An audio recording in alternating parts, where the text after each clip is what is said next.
स्त्री चरित्र का वैज्ञानिक राजा भर्तृहरि बात है आज से लगभग 2000 साल पहले की, जब मध्य भारत के उज्जैन नामक नगर में एक महाप्रतापी राजा राज करते थे।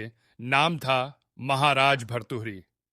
महाराज भर्तृहरि के ही छोटे भाई थे राजा विक्रमादित्य, जिन्होंने विक्रम संवत की स्थापना की थी। महाराज भर्तृहरि एक नीति कुशल राजा थे। महाराज की 3 रानियां थीं, जिनमें से एक का नाम था पिंगला। महाराज पिंगला से बहुत प्रेम करते थे, लेकिन पिंगला एक चरित्रहीन स्त्री थी। उसी राज्य में एक ब्राह्मण रहता था। ब्राह्मण देवी का उपासक था। एक दिन देवी जगदम्बा प्रकट हुई और ब्राह्मण को एक फल दिया और कहा कि जो इस फल को खाएगा वो अमर हो जाएगा। ब्राह्मण ने सोचा, क्यों ना ये फल महाराज को दे दूं, क्योंकि महाराज अमर हो जाएंगे तो राज्य का भला होगा।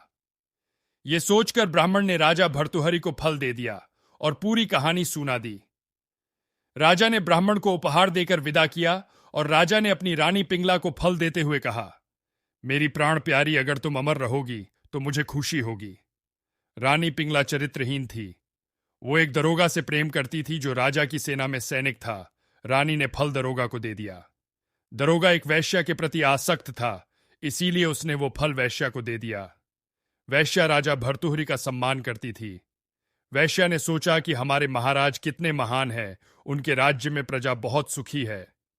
ये सोचते हुए वैश्या ने वो फल महाराज भर्तृहरि को दे दिया और कहा कि महाराज, आप इस फल को खा लीजिए, क्योंकि इसको खाने से आप अमर हो जाएंगे। फल देखकर राजा आश्चर्यचकित थे। वो सोच मालूम पड़ गया कि जो फल मैंने अपनी पत्नी को दिया वो इस वैश्या के पास कैसे पहुंचा। जांच के बाद पूरी कहानी सामने आ गई। महाराज को मालूम पड़ गया कि जिसको मैंने दिल से चाहा वो तो बेवफा निकली।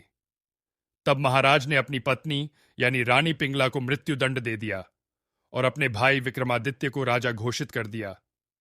क्योंकि राजा विक्रम पर भी उसकी भाभी यानी रानी पिंगला ने बलात्कार का झूठा आरोप लगाया था, इसीलिए महाराज भर्तृहरि ने अपने भाई से माफी मांगते हुए उसको राजा बना दिया और खुद ने संन्यास ले लिया।